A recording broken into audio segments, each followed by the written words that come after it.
নিত্যদিনের সকালের নাস্তায় যে পাউরুটি কিংবা ঘি মানুষ নির্ভরতার সঙ্গে খাচ্ছে, সেই খাবারে যদি হয়ে ওঠে ধীরে ধীরে মৃত্যুর কারণ, তাহলে বিষয়টা কতটা ভয়ঙ্কর হতে পারে একবার কল্পনা করুন।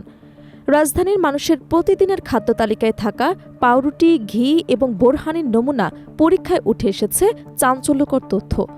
কোনো পাউরুটিতে মিলেছে ক্যান্সারের ঝুঁকি তৈরি করা রাসায়নিক, আবার কোনো ঘিতে পাওয়া যায়নি ঘিয়ের অস্তিত্ব। এমন ভয়াবহ তথ্য প্রকাশের পর নগরবাসীর মধ্যেই দেখা দিয়েছে উদ্বেগ ও আতঙ্ক। সম্প্রতি ঢাকা দক্ষিণ সিটি কর্পোরেশনের খাদ্য পরীক্ষাগারে বিভিন্ন প্রতিষ্ঠান থেকে সংগ্রহ করা খাদ্যপণ্যের নমুনা পরীক্ষা করা হয়।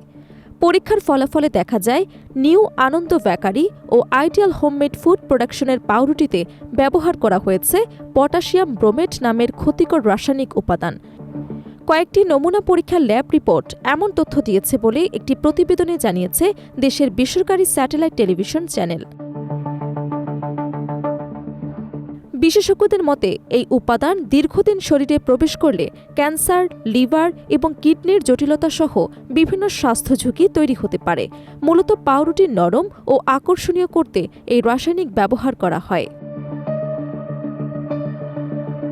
এছাড়া সিরাজ চুই গোস্ত নামের একটি প্রতিষ্ঠানের ঘির নমুনা পরীক্ষায় আরও বিস্ময়কর তথ্য পাওয়া গেছে। নিয়ম অনুযায়ী ঘিতে নির্দিষ্ট পরিমাণ দুগ্ধজাত চর্বির কথা থাকলেও পরীক্ষায় ঘিয়ের কোনো উপাদানই পাওয়া যায়নি। সেখানে পাম অয়েল ও কৃত্রিম সুগন্ধি ব্যবহার করে ঘি তৈরি করা হয়েছে বলে জানানো হয়। একই সঙ্গে বোরহানির নমুনাতেও নিম্নমানের উপাদানের উপস্থিতি ধরা পড়ে। এ ঘটনায় ঢাকা দক্ষিণ সিটি কর্পোরেশন সংশ্লিষ্ট প্রতিষ্ঠানের বিরুদ্ধে একাধিক মামলা দায়ের করেছে। আদালত ইতোমধ্যেই কয়েকজন মালিকের বিরুদ্ধে গ্রেফতারি পরোয়ানাও জারি করেছেন। বিশেষজ্ঞরা বলছেন, খাদ্যে এমন ভেজাল মানুষের জন্য দীর্ঘমেয়াদে ভয়াবহ স্বাস্থ্য ঝুঁকি তৈরি করছে।